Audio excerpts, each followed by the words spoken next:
Part 131, Gretchen. Isang mapanghamong araw sa inyong lahat mga kakwento. Handa na ba kayong masaksihan ng kabanatang puno ng pagbabalat kayo at ang matamis na ganti ng ating bida? Ako ang inyong lingkod at ito na ang Part 131 kaya tiyak na mapapabilis ng tibay ng inyong dibdib.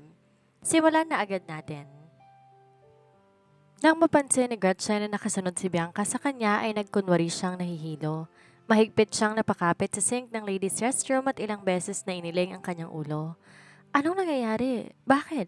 Bakit parang nahihilo ko? Nanghihina at nagtataka niyang sambit. Agad namang pumasok sa loob si Bianca at inalalayan siya para hindi tuluyang bumagsak sa sahig. Ano bang nangyayari sa'yo, Gretchen? Nag-aalala nitong tanong. Nahihilo ko, tsaka nanghihina yung mga tuhod ko. Parang masusuka yata ako. Ganun ba?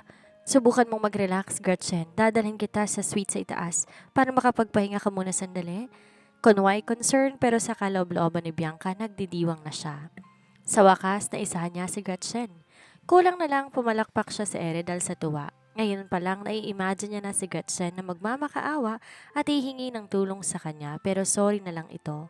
Kung ngayon nag-trending ito at nakuhang spotlight mula sa kanya sa magandang paraan, bukas magiging usap-usapan to sa buong Pilipinas dahil sa kahihiyan. Agad niyang inalalayan si Gretchen palabas ng banyo. Sinadya naman ang huli na idaga ng buong bigat niya kay Bianca. Sinamantala pa niya ang pagkakataon at ilang ulit na inapakan ng paa ni Bianca. Marieng napapikit si Bianca dahil sa sakit. Damn it, Gretchen! Nahihilo ko, Bianca, please. Please dalhin mo ako kay Demetrio. Gusto ko siyang makita. Halos may iyak na niyang wika. Galit na napatitig si Bianca sa mukha ni Gretchen na halos mapapikit na. Tuturuan niya talaga ng leksyon ng babaeng to oras na wala nang nakatingin sa kanila. Huminga siya ng malalim at pilit ng ngumiti, tsaka marahang tinapik ang likuran nito. Okay, huwag kang mag-alala, dadalhin kita sa kanya. Maluwanin niyang wika habang nagpapatuloy sila sa paglalakad papunta sa elevator. Ingat lang, malapit na tayo. Nagkunwari man si Gretchen na matutumba, muli niyang inasa ang kanyang buong bigat sa babae at tinapakan ng muli ang paa nito. Napaigik sa sakit si Bianca.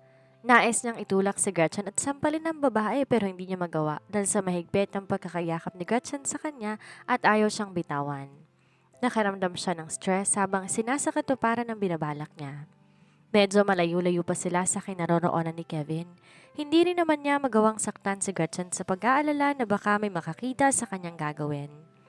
Ilang sandali pa, tuluyan nang nawalan ng malay si Gretchen kaya naman nawalan na rin to ng kontrol sa sariling katawan. May pagkakataon na naapakan siya nito o hindi kaya nabubunggo ang katawan niya sa pader habang naglalakad sila. Tiniis yun ni Bianca para lang matupad ang balak niya habang si Gretchen naman lihim na napapangisi. Sigurado siyang may interesanteng mangyayari ngayong gabi. Nang makarating sila sa elevator, unti-unti, nagmulat ng mga mata si Gretchen at nalilitong napatingin sa paligid. Saan mo ako dadalhin? Gusto ko makita ang asawa ko, Bianca. Help me find Demetrio.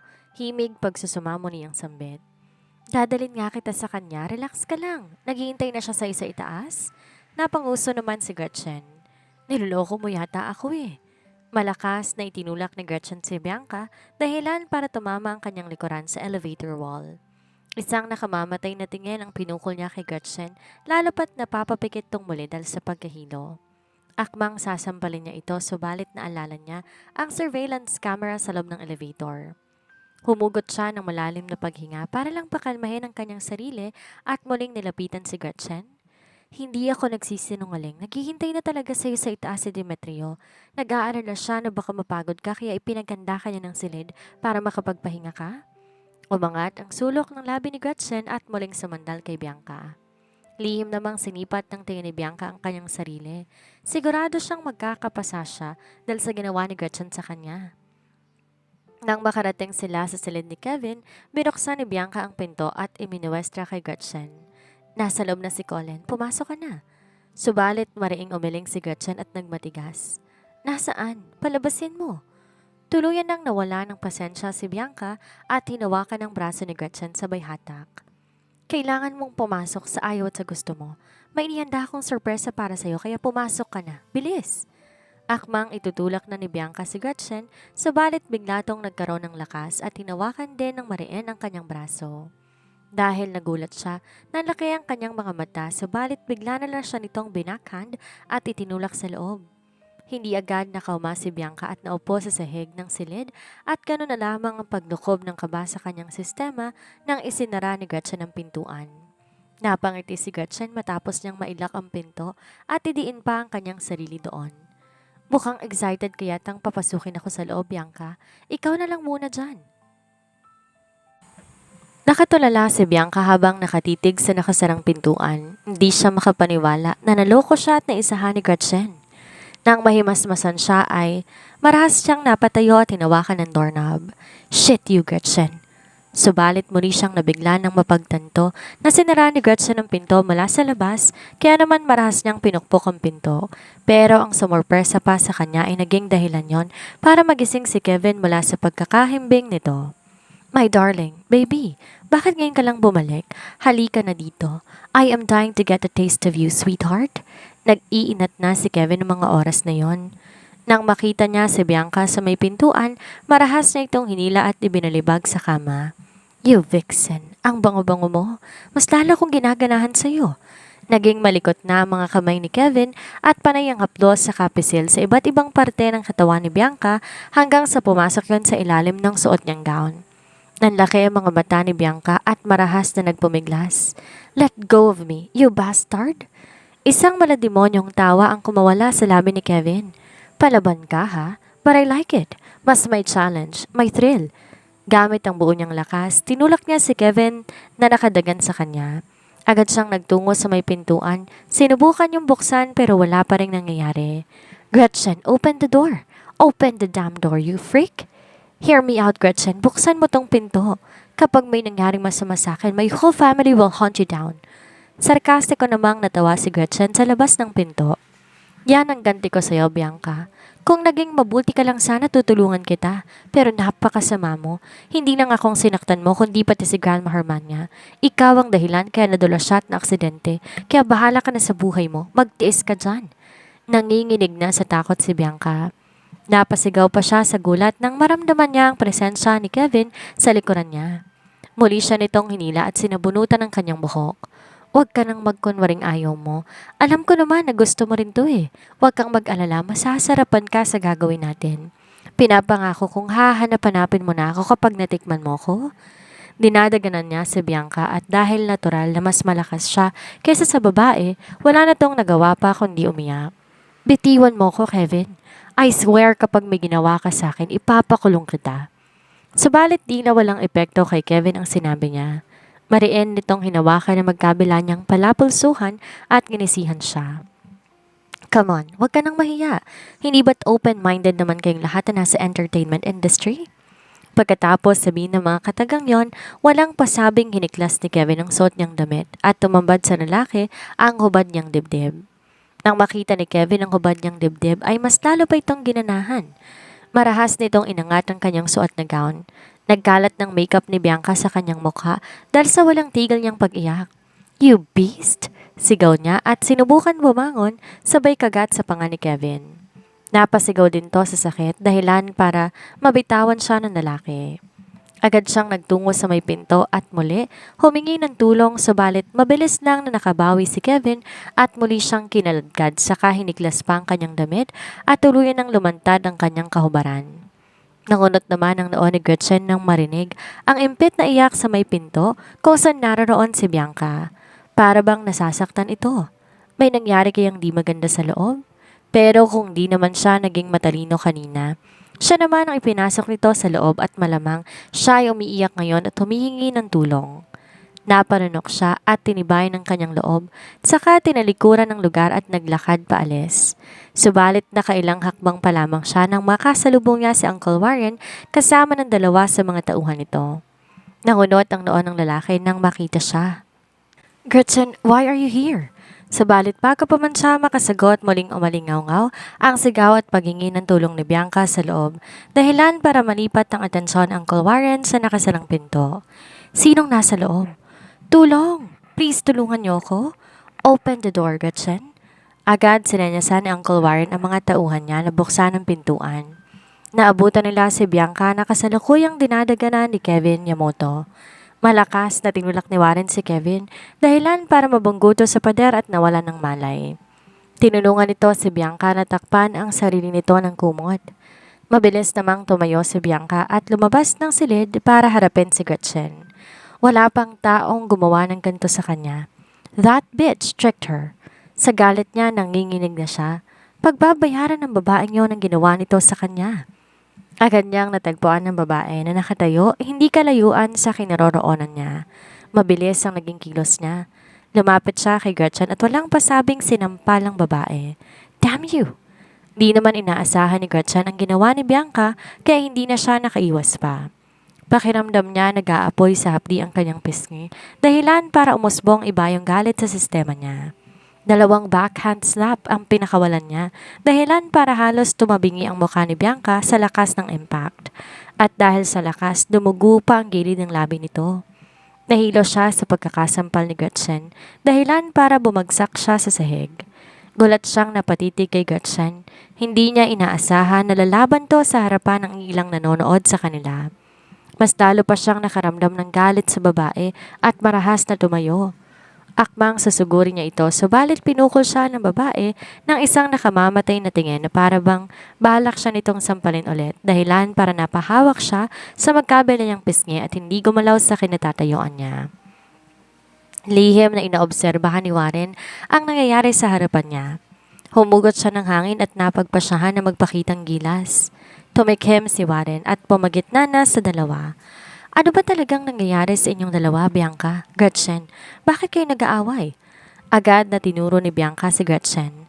That woman sent me to Kevin's room para mapagsamantalahan ako, Uncle. Siya ang may kasalanan. Balak niya akong siraan? Sigaw niya bago nagsimula ng umiyak. Dahil lang sa may gusto ko kay Colin, gumawa siya ng paraan para sirain niyang reputasyon ko. Sinabi ko na sa kanya magbati na kami. Lumuhod na nga ako tumingi ng tawad eh. Nangako ko na hindi na makikialam sa pagsasama nila. Hindi ko lang maintindihan. Mali ba na minahal ko si Colin, gayong ako ang nauna sa buhay niya? Pinili ka na ni Colin, Gretchen. Hindi pa ba sapat yon at nagawa mo sa akin ang bagay na to? Grabe ka naman.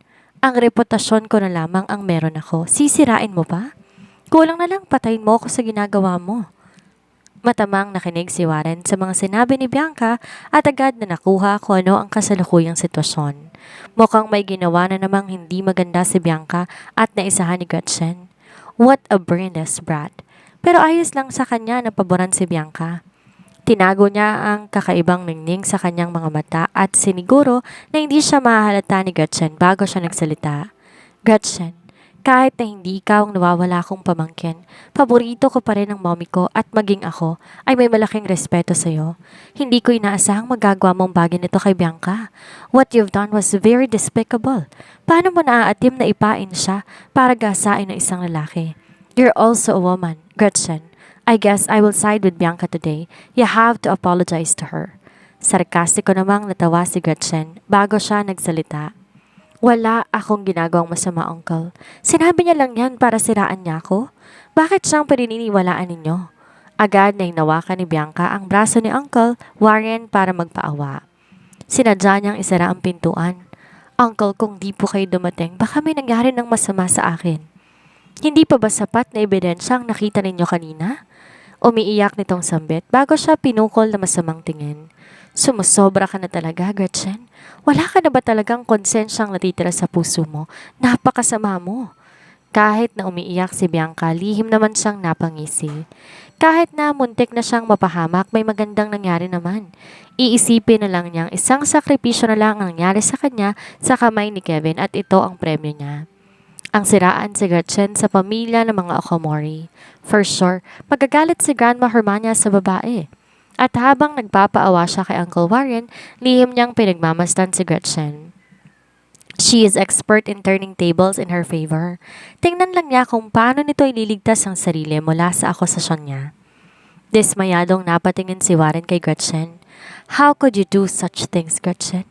Hindi lang basta galit yung nararamdaman mo. Hindi mo ba alam na lumabag ka na sa batas?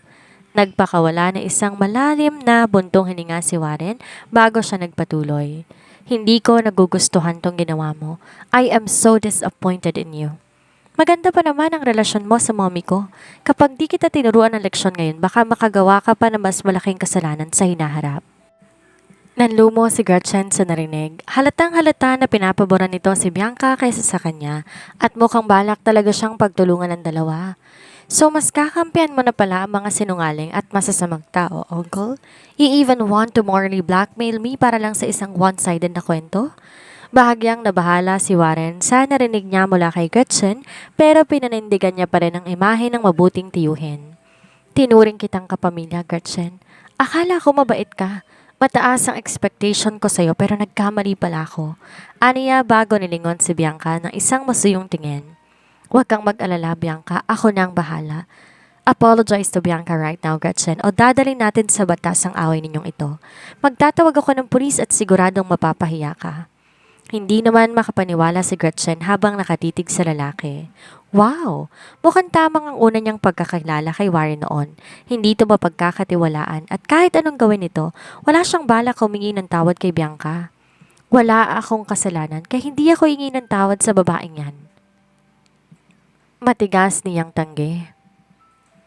Napagtanto niyang parehong galing sa mayayamang pamilya ang dalawa at desidido talaga ang mga ito na pagtulungan siya. Pero wala naman siyang balak magpaapi. Agad niyang hinugot ang kanyang cellphone at taas nung hinarap ang dalawa.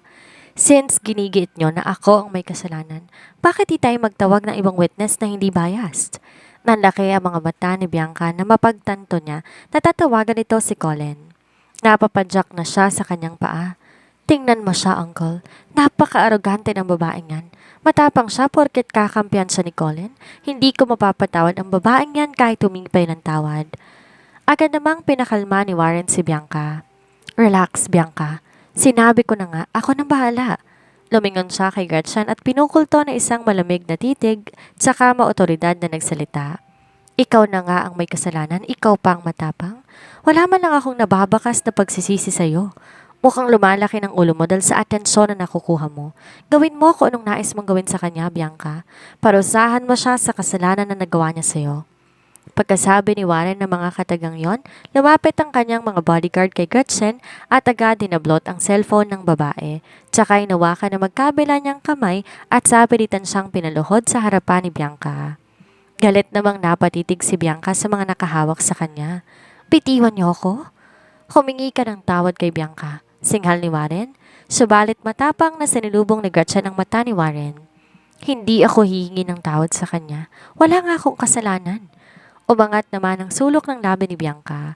Sisiguraduhin niyang gagapang si Gretchen sa sahig. Hindi siya makakapayag na hindi siya makaganti sa babae. Ayoko naman talagang gawin ang bagay na to, Gretchen, pero sumusobra ka na talaga ngayon. Muntik mo na akong masira ngayong araw, kaya kailangan mong maturuan ng leksyon para di naman na uulitin ang ginawa mo ngayon.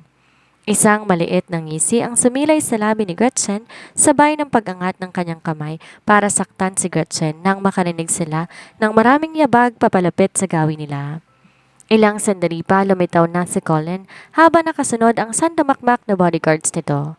Try laying a finger on my wife or I will kill all of you here. Diyos mio, mga kakwento. Halos tumalo ng puso ko sa galit na makita nating pilit na pinapaluhod ng mga tauhan ni Warren ng ating bida na si Gretchen. Akala ni na Bianca at Warren kaya nilang pagtulungan ng isang babaeng inaakalang walang laban. Pero nagkakamali sila. Dahil sa sandaling akmang sasaktan na ni Bianca sa Gretchen, dumating ang bagyong hindi nila kayang pigilan, si Master Colin. Ang aral natin ngayon, ang katotohanan na hindi kailanman mapapaluhod ng kasinungalingan. Maaaring gamitin nila ang kanilang yaman, kapangyarihan at impluensya para baluktutin ang kwento, pero ang hustisya ay laging may paraan para lumitaw. Gaya ni Gretchen, matuto tayong lumaban sa tamang paraan. Huwag matakot dahil sa dulo ng bawat pang-aapi may isang Colin na darating. Maging tao man to o ang mismong tadhana na magtatanggol sa atin. Pero mga listeners, ano nang mangyayari ngayong naroon na si Colin? Handa na ba siyang kalabanin maging ang sarili niyang uncle para lang sa kanyang asawa? At si Bianca, paano niya ipapaliwanag ang kanyang kahubaran at ang gulo sa loob ng kwarto ni Kevin? Tuluyan na bang mawawala ang tiwala ni Grandma Hermania sa kanya? Huwag kayong bibitiw sa susunod na kabanata dahil tiyak na magkakandahilo mga kalaban sa bangis ni Master Colin. Siguraduhin nakasubscribe kayo, i-like ang video at i-comment ang inyong reaksyon. Team Gretchen ba kayo o Team Bianca? I-comment na yan!